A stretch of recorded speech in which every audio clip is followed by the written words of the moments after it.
Hello, everyone. I'm the Scarred Storyteller, and I'm here to help you unwind today. If you're using this video to fall asleep, make sure to like the video and subscribe to the channel before you drift off. By the way, where are you watching from? And what time is it for you? Now, get cozy, relax, and let's begin. The rain pelted down in unrelenting sheets, drenching the winding path to Blackthorn Manor. Sam Harper tightened their grip on the rusty iron key clenched in their hand, their footsteps hesitant yet unyielding as they approached the looming Victorian mansion. The locals had whispered tales about Blackthorn for years, a place abandoned by time, its halls filled with secrets, and its windows always seeming to watch. Sam had dismissed the rumors at first, but an inheritance letter, addressed in shaky penmanship from a distant relative they'd never heard of, had brought them here tonight. The manor rose like a skeletal hand against the stormy sky, its blackened spires stabbing at the heavens. Sam braced themselves against the biting wind, the heavy oak door in front of them appearing to breathe, creaking faintly as they inserted the key. It opened with a groan as if protesting their entry. Inside, all was still. The air smelled stagnant, of decay and damp wood.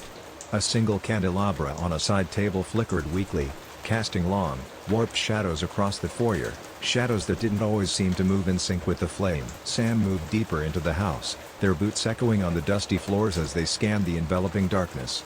Every creak of the floorboards beneath their feet seemed amplified tenfold, the sound ricocheting through the house like a sinister laugh. It wasn't long before they found it, a letter sitting on the grand piano in the parlor. The handwriting made Sam's stomach churn. It matched the signature on the inheritance letter. To whoever enters Blackthorn Manor, beware. There are things that should never be uncovered, and some secrets are better left to rot with the dead, it read. Sam's hands trembled, but curiosity overpowered dread. What sort of secrets, and why leave the house behind at all? The deeper Sam explored, the stranger the house became. Doors promised to lead into one room only to open into another, hallways stretched far longer than physically possible, and mirrors refused to reflect Sam's face. The walls seemed alive, soft whispers emanated from the wallpaper, though no voice could be traced. Then came the footsteps. Not theirs. Sam froze in the sprawling library where they had taken refuge, the distant sound of methodical steps echoing through the halls, drawing closer. Someone, or something, was here with them. "Hello?" Sam called, though their voice sounded small and far away. No response. The steps stopped just outside the library door, and for a long moment, silence pressed against Sam's ears, making them hear their pulse like a drum. Slowly, the handle turned. The door creaked open to reveal a figure barely illuminated by the dim candlelight seeping in from the hall, a man. Impossibly tall and pale, his unnerving smile stretching across his face like it could crack him in two. His eyes glowed faintly, catching gleams of the candlelight like a predator's in the night. "You shouldn't have come here," the man said, his voice raspy but teasing, as if savoring every second. Sam backed away, only to crash into something cold, something solid. They spun around to find themselves pressed against a mannequin that hadn't been there moments ago. No, not a mannequin. A wax figure, its eyes horribly lifelike. When Sam looked back, the hall was empty. The stranger had vanished. By now, the house was shifting. The very walls appeared to pulse with a monstrous life as Sam's desperation grew. Each door they opened led them to a room so twisted, they doubted their sanity.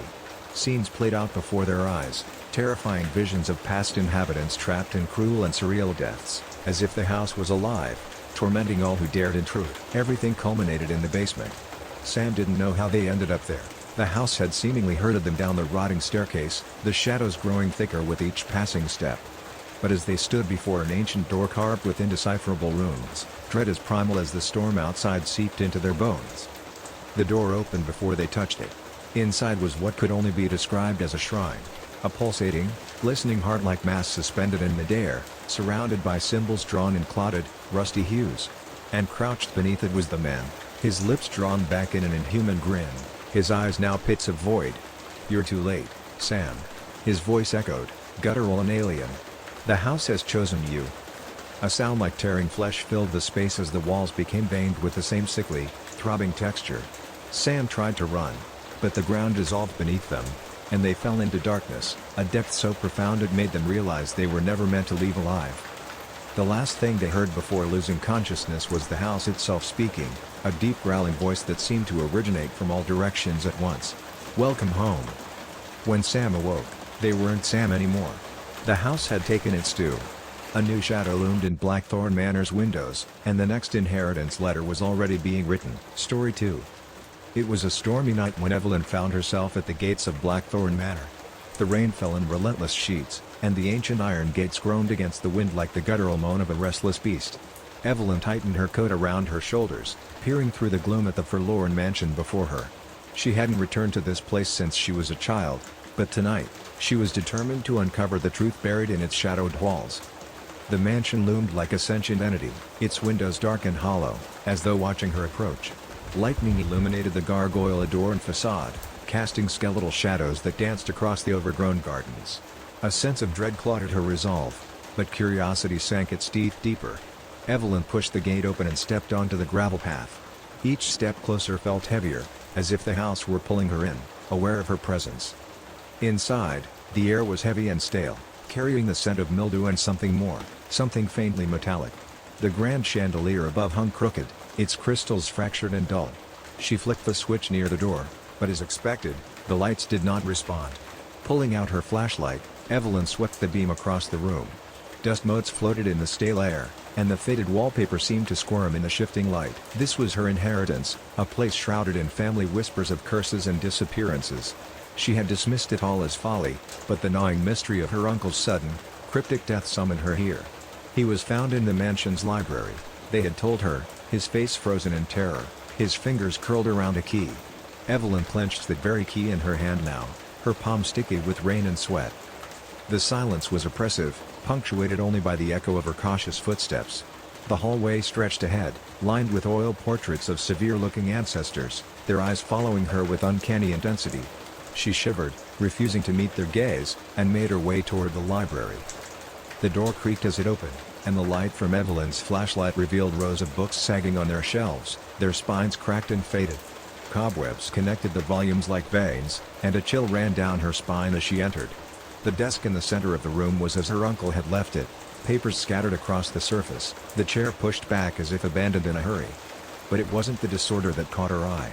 It was the faint glow emanating from a book left ajar in the middle of the desk. Evelyn approached it cautiously, every nerve screaming to stop. The book was ancient, its leather cover etched with strange, unfamiliar symbols. The glow intensified, and as she reached out to touch it, she could hear a faint whisper, a voice clawing at her consciousness. Her fingers just brushed the surface when the whisper became a shriek, and the door behind her slammed shut with a deafening bang. Spinning around, Evelyn's flashlight flickered weakly. The library seemed alive now.